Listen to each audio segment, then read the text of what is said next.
कैसे हैं, उनके क्या गुण हैं, इसका वर्णन ही इस श्लोक में किया गया। तो भगवान कैसे हैं? भगवान कवीम हैं, अर्थात सर्वज्ञ हैं। तो भगवान सब कुछ जानने वाले हैं। भगवान हमारा भूत जानते हैं, वर्तमान जानते हैं, भविष्य है, भगवान हमारे बारे में सब कुछ जानते हैं। और क्योंकि जब से ये जो जीवात्मा है आध्यात्मिक जगत को छोड़कर भौतिक जगत में आता है, आत्मा कभी भी उसका साथ नहीं छोड़ती। किंतु कितने लोग हैं जो साथ निभाते हैं, कितने लोग छोड़कर चले जाते हैं। परंतु परमात्मा मित्र के रूप में कभी भी हमारा साथ नहीं छोड़ती, और साथ न छोड़ने के कारण हमारी हर गतिविधि के साक्षी बन जाती है। और भगवान सब जानते हैं। इसका अभिप्राय यह है कि हम जो भी क्रियाएं कर रहे हैं, जैसे कोई गलत कार्य करें, तो ये न सोचे कि हम उसे छिपा सकते हैं, क्योंकि हम सबसे तो छिपा सकते हैं पर भगवान से नहीं छिपा सकते, और उसका दंड हमें भोगना ही होता है।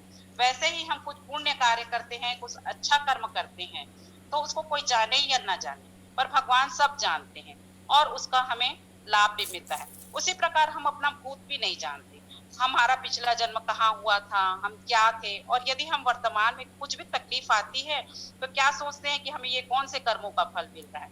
तो उन भूतकाल में जो किए हुए कर्म हैं हमें याद नहीं रहते, पर भगवान तो जानते हैं कि हमने कौन से गलत कार्य किए। जैसे भीष्म पितामह जब बाणों की सैया पर लेटे रहते हैं तो कृष्ण जी से पूछते हैं कि मैंने 100 जन्म में तो ऐसा कोई पाप नहीं किया, फिर मुझे ये कष्ट क्यों मिल रहा है। तब भगवान बताते हैं कि 101वें जन्म में रास्ते में पड़े सर्प को बाण की नोक से फेंके थे, जो कांटों के झुंड में जाकर फंसा था, और उस समय उसे जो कष्ट हुआ था वही कष्ट आज आपको मिल रहा है। इस प्रकार हम अपना भूत नहीं जानते, पर भगवान सब कुछ जानते हैं।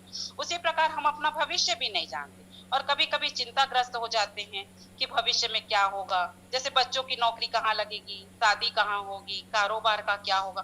परंतु भगवान हमारा भविष्य भी जानते हैं, इसलिए हमें भगवान पर पूरा भरोसा रखना चाहिए कि वो जो करेंगे अच्छा ही करेंगे। ये जो कवीम शब्द का महत्व भक्तों के जीवन में बहुत अधिक आता है, क्योंकि भगवान उनको जानते हैं और उनकी जरूरतों को भी जानते हैं, और हमारे परम मित्र होने के नाते हमारी जरूरतों को भी पूरा करते हैं। कई बार हमें हमारी आवश्यकता ही पता नहीं होती, तो भगवान हमारी जो आवश्यकता होती है उसको पूरा करते हैं, और जो नहीं होती उसको नहीं करते।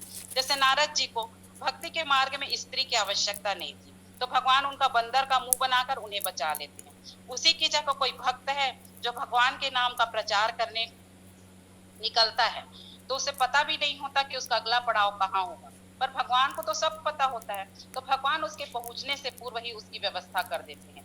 जैसे बच्चे के जन्म लेने के पूर्व ही उसके दूध की व्यवस्था हो जाती है। इस प्रकार भगवान हमारा भूत वर्तमान भविष्य सब जानते हैं।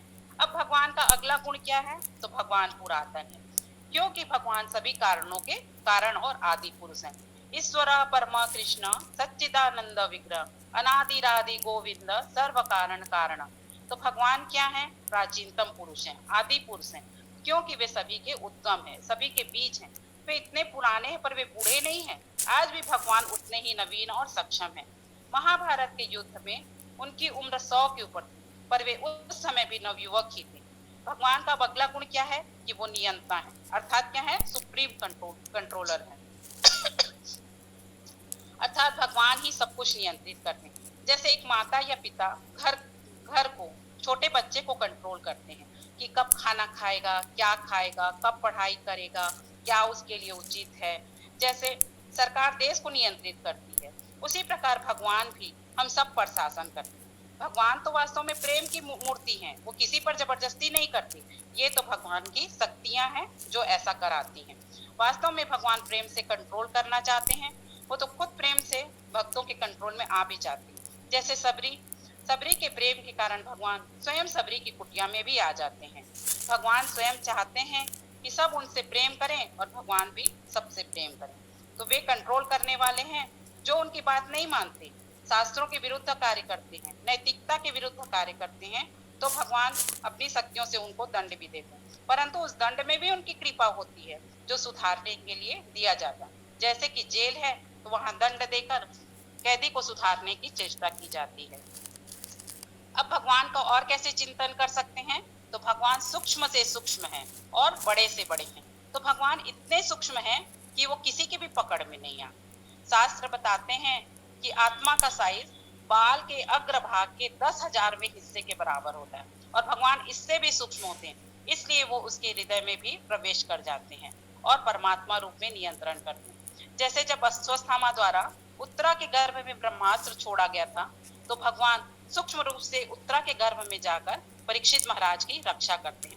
अब आगे प्रभुपाद बताते हैं कि भगवान इतने सूक्ष्म होने के बाद भी सर्वव्यापी हैं और सभी का पालन करते हैं। तो जब सृष्टि की रचना हुई तो 3 विभाग बनाए गए। तो पहला कौन सा है? तो सृष्टि का निर्माण। तो सृष्टि का निर्माण कौन करता है? ब्रह्मा जी करते हैं। और संहार कौन करता है? तो शिव जी करते हैं। तो भगवान ने निर्माण का कार्य तो ब्रह्मा जी को दिया और संहार का कार्य शिव जी को दे दिया, पर पालन करने का कार्य उन्होंने किसी को नहीं दिया, क्योंकि भगवान को पता है कि पालन का कार्य कोई दूसरा नहीं कर सकता। इसलिए पालन का कार्य उन्होंने अपने पास रखा, क्योंकि इस कार्य के लिए भगवान ही सक्षम है। और क्यों सक्षम है? क्योंकि भगवान पुरातन है, सर्वज्ञ है, नियंता है और सूक्ष्म से सूक्ष्म होते हुए भी सर्वव्यापी है, इसलिए सभी का पालन कर पाते हैं। भगवान ऐसा नहीं है कि हमारा ही ध्यान रखते हैं, वो आकाश में उड़ते हुए पंछी हो, चाहे जल में रहने वाली मछली हो, सभी का पालन करते हैं। हम दैनिक जीवन में भी देखते हैं कि निर्माण करना तो आसान है, पर उसको मेंटेन करना, पालन करना बहुत कठिन है। जैसे मकान बनाना, गाड़ी खरीदना तो आसान है, पर मेंटेनेंस करना उसका बहुत कठिन है। और इसीलिए यह महत्वपूर्ण कार्य भगवान स्वयं करते हैं, क्योंकि यह कार्य कोई दूसरा नहीं कर सकता। ब्रह्मांड का पालन तो भगवान कर रहे हैं, हमारे शरीर का भी पालन भगवान करते हैं। जैसे भोजन मुंह में डालने का कार्य तो हम करते हैं, पर उससे पचाना है, उससे ब्लड बनाना है, एनर्जी प्रोवाइड करना है, ये कार्य भगवान स्वयं करते हैं। अर्थात भगवान हमारा पालन करते हैं।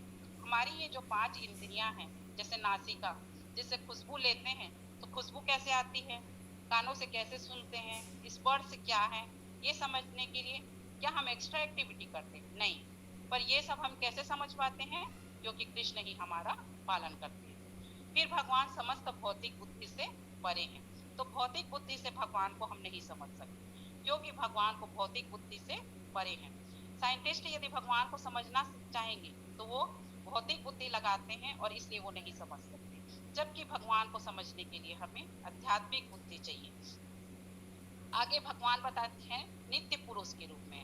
तो हम तो आज हैं, कल चले जाएंगे, अभी थोड़ी देर पहले जो था पता चलता है कि वो अब नहीं रहा, पर भगवान हमेशा थे और हमेशा रहेंगे। भगवान की स्थिति में कोई चेंज नहीं आता, और भगवान इसके बाद सूर्य की भांति तेजवान है। तो भगवान के सामने तो सूर्य कुछ है ही नहीं, भगवान का खुद का तेज करोड़ों करोड़ों सूर्यों के तेज से भी ज्यादा है, और इस भौतिक प्रकृति से परे दिव्य रूप, अर्थात भौतिक प्रकृति में ये जो 3 गुण हैं, भगवान उनसे भी परे हैं। आगे प्रभुपाद कहते हैं कि भगवान स्वयं कह रहे हैं कि मुझे समझ पाना संभव नहीं है, क्योंकि भगवान अचिंत्य हैं। अचिंत्य का मतलब भगवान के जो रूप, गुण, लीला है हमारी समझ से बाहर हैं, हम उनको नहीं समझ सकते, क्योंकि भगवान की शक्तियों को समझ पाना बहुत मुश्किल है। भगवान अपनी इस शक्ति से ही समस्त विशाल लोकों और आकाश गंगाओं को धारण किए हैं। हम इस ब्रह्मांड को ही देखें तो इसका पालन कौन कर रहा है? धरती, जिसके ऊपर कितना वजन है, कितनी ऊंची ऊंची बिल्डिंग है, पहाड़ है, कितना समुद्र का जल है, पत्थर है, चट्टान है, और इतना कुछ होते हुए भी वो हवा में तैर रही है और अपनी धुरी पर घूम भी रही है, पर हम सब सही सलामत हैं, हम उनको नहीं समझ सकते। जैसे राई से भी छोटे बीज से इतना बड़ा बरगद का पेड़ कैसे बन जाता है? छत पर हम पानी चढ़ाने के लिए हमें पंप की आवश्यकता होती है, वहीं नीचे का सब पानी बारिश के लिए आकाश में कैसे पहुंच जाता है? बिना मोटर के ऊपर पानी नहीं चढ़ा सकते, लेकिन नारियल के पेड़ में कौन सा पंप रहता है जो नारियल के भीतर पानी पहुंच जाता है? इसलिए भगवान अचिंत्य हैं और उनको समझ पाना बहुत कठिन है। यदि हम सारी पृथ्वी के जल को स्याही बना लें और सारी चीजों को पेपर भी बना दें, तब भी हम भगवान के गुणों को नहीं लिख सकते। भौतिक बुद्धि वाले भगवान के बारे में 10 लाइन भी नहीं लिख सकते। इसलिए भक्त इन तर्कों में न पढ़कर जो शास्त्र में लिखा है उसे स्वीकार करते हैं।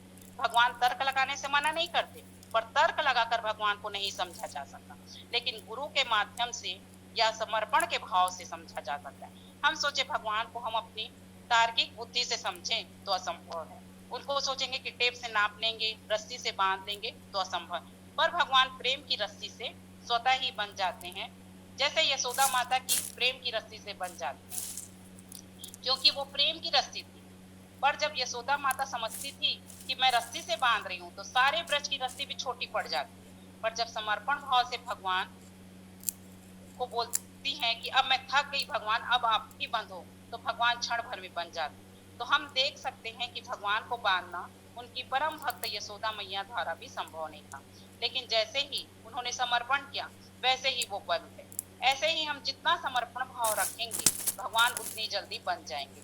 पर हम सोचेंगे कि तर्क द्वारा अपनी इस छोटी सी बुद्धि से हम भगवान को समझ देंगे, तो ये बिल्कुल भी संभव नहीं। इसलिए हमको भगवान की शरणागति होना चाहिए और इसके लिए हमें निरंतर भगवान के नाम का जप, भगवत गीता भागवतम का पाठ व श्रवण करें तो भगवान को समझना संभव है। इसको हम एक मोची, ब्राह्मण मोची की कथा से समझ सकते हैं, जिसमें यह बात आती है कि जब एक बार नारद जी मंदिर से गुजर रहे थे तो वहां एक पुजारी था। वह नारद जी को देखकर कहता है, नारद जी आप तो भगवान के धाम जा सकते होंगे ना, तो अब की बारी जाएंगे तो पूछेगा कि मेरा उद्धार कब होगा और वहां भगवान क्या करें। नारद जी ने कहा ठीक है। नारद जी थोड़ा आगे बढ़ते हैं तो रास्ते में एक बड़ा सा बरगद का पेड़ रहता है, उसके नीचे एक मोची बैठकर जूता बनाते रहता है। तो जैसे ही मोची नारद जी को देखता है दंडवत प्रणाम कर बोलता है, नारद जी आप तो भगवान के परम भक्त हैं, किसी भी लोक में जा सकते हैं ना, आप तो भगवान से मिलते होंगे, तो आप यह पता लगा दीजिए कि मेरा उद्धार कब होगा, कब भगवान के धाम जा पाऊंगा। नारद जी ने कहा ठीक है, मैं तो जा ही रहा हूँ, पता कर दूंगा। नारद जी भगवान के पास पहुंचे और पूछे, भगवान ब्राह्मण जानना चाहता है कि आप क्या कर रहे थे। तो भगवान बोलते हैं कि बोलना कि मैं सुई के छेद से हाथी निकाल रहा था। नारद जी तो भक्त हैं, वो प्रश्न नहीं करते, नारायण नारायण करते नीचे आ जाते हैं। तो ब्राह्मण पूछता है, नारद जी पता किए मेरा उद्धार कब होगा। तो नारद जी बोलते हैं, तुम्हारे उद्धार में अभी 100 जन्म और लगेंगे। ब्राह्मण तो गुस्से से लाल पीला हो जाता है और बोलता है, मैं तो इतनी अच्छी पूजा करता हूँ, कैसे 100 जन्म लगेंगे, तुम झूठ बोलते हो, तुम भगवान के पास गए ही नहीं थे। और बोलता है, अच्छा ये बताओ भगवान वहां क्या कर रहे थे। तो नारद जी कहते हैं, वो सुई की आंख से हाथी निकाल रहे। तो ब्राह्मण बोलता है, देखा कभी सुई की आंख से हाथी निकलता है, तो भगवान के पास गए ही नहीं थे, तुम झूठे हो। अब नारद जी आगे बढ़े और मोची के पास। तो मोची नारद जी को प्रणाम कर पूछता है, आप भगवान से पूछे कि मेरा उद्धार कब होगा। तो नारद जी बोलते हैं, इस पेड़ में जितने पत्ते हैं उतने वर्ष लगेंगे। तो मोची खुशी से नाचने लगा। तो नारद जी आश्चर्य से पूछते हैं, क्या हो गया। तो मोची कहता है, मेरे भगवान के मुख से निकला तो मेरा उद्धार होगा और मैं भगवान के घर जाऊंगा। यह सुनकर मोची खुश हो जाता है। तो नारद जी मोची से पूछते हैं, तुम जानना चाहोगे कि भगवान वहां क्या कर रहे थे। तो मोची बोलता है, हाँ हाँ, वहां भगवान क्या कर रहे थे। तो नारद जी बताते हैं कि सुई की आंख से हाथी निकाल रहे हैं। तो मोची और जोर जोर से नाचने लगता है और खुश हो जाता है। तो नारद जी को कुछ समझ में नहीं आता, बोलते हैं कि भगवान ने ऐसा क्या बोला और इसने क्या क्या सुना जो यह और जोर जोर से नाचने लगा। तो नारद जी ने उस मोची को रोका और पूछा, अरे बुद्धू तुझे क्या समझ में आया और तू क्यों नाच रहा है। तो मोची बोला, बड़ा आसान है, मेरे भगवान तो सुई की आंख से हाथी भी निकाल सकते हैं। तो नारद जी ने पूछा, ये कैसे संभव है। तो मोची बोलता है, एक बीज जो राई के दाने से भी छोटा है उससे इतना बड़ा बरगद का वृक्ष निकल सकता है, तो सुई की आंख से हाथी क्यों नहीं निकल सकता। ये तो मेरे भगवान के लिए कुछ भी नहीं। ये बात सुनते ही भगवान स्वयं वहां प्रकट हो जाते और मोची को ले जाने के लिए पुष्पक विमान आ जाता। नारद जी हैरान हुए और भगवान से बोले, भगवान आपने ही तो कहा था इसको बरगद के पेड़ में जितने पत्ते हैं उतने जन्म लगेंगे। तो भगवान बोलते हैं, मैं तो सिर्फ परीक्षा ले रहा था कि ये मोची इतना शरणागति है कि इतने जन्मों तक भी इंतजार करने को तैयार है और पूर्ण शरणागत है, तो ऐसे भक्तों को कभी भी जन्म नहीं लगा करते।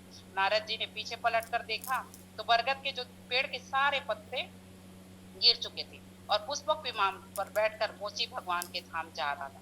तो इससे ये समझ में आता है कि हम भगवान को तर्क से नहीं समझ सकते, हमको भगवान पर पूर्ण विश्वास होना चाहिए। और यह विश्वास कैसे आता है, तो साधु से, वैष्णव की संगति से। और जब हम गीता भागवत जैसे ग्रंथों का अध्ययन करते हैं तो भगवान के प्रति हमारी शरणागति बढ़ती है। तो हमें लॉजिक लगाने के बजाय भगवान की शरणागति ग्रहण करना चाहिए। और जब हम पूर्ण शरणागत होकर भगवान के रूप, लीला, गुण का श्रवण करते हैं तब वे अचिंत भगवान हमारे को समझ में आना शुरू हो सकते हैं। जैसे जैसे हम भगवान के प्रति समर्पित होते जाएंगे वैसे वैसे हम भगवान को और दृढ़ता से समझ पाएंगे।